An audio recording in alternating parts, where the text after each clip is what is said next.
Space Coffee, presented by Science at NASA.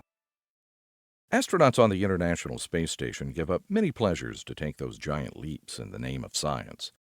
They leave behind fresh vegetables, relaxing hot showers, warm sunshine, gently misting rain, and much more.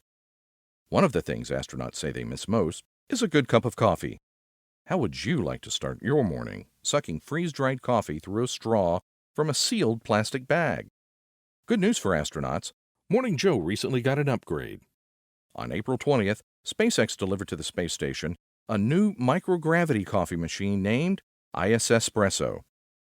Our aerospace engineers have designed a coffee maker that can function in microgravity conditions, says David Avino of the Italian engineering firm Argotec.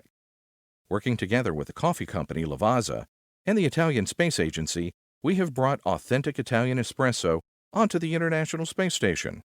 No one wants to drink Italian espresso from a plastic bag, however. What astronauts need is a zero-G coffee cup. Fortunately, 6 of these wonders have been delivered to the space station as well.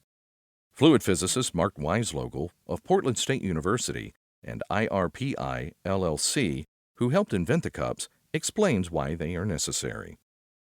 If you try to use a regular coffee mug, you might not get the coffee to your face, says Weislogel. It would be trapped at the bottom of the mug. In low-gravity environments like the space station, fluids tend to get sticky. Surface tension and capillary effects, which are overwhelmed by gravity on Earth, rule the day in space. As a result, coffee tends to cling to the walls of the cup. You could dip your tongue in the cup and lick the hot coffee out, or you could throw it out of the cup and suck down the scalding blob that forms in the air. No thanks. The zero-G coffee cup solves these problems by going with the flow, putting the strange behavior of fluid in microgravity to work. Basically, explains Weislogel, the liquid piles up right at the lip of the cup and keeps flowing as you sip. It pours out by the combined effects of your mouth, the wetting conditions of the fluid, surface tension, and the particular shape of the cup. This oddball cup wouldn't work on Earth, but it is a marvel in space. Weislogel and colleagues learned how to make the coffee cup by conducting capillary flow experiments on board the station.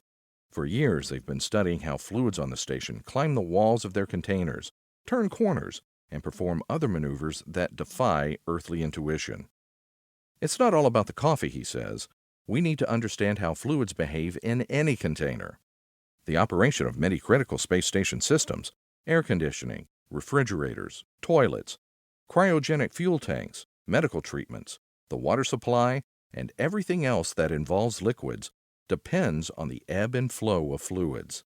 These systems must work without gravity if they're to be used on the International Space Station or on a spaceship en route to Mars, he adds. Compared to those other systems, coffee is not in the critical path of operation, says Weislogel. Try telling that to the astronauts about 5:30 tomorrow morning. For updates from the International Space Station, go to www.nasa.gov/station.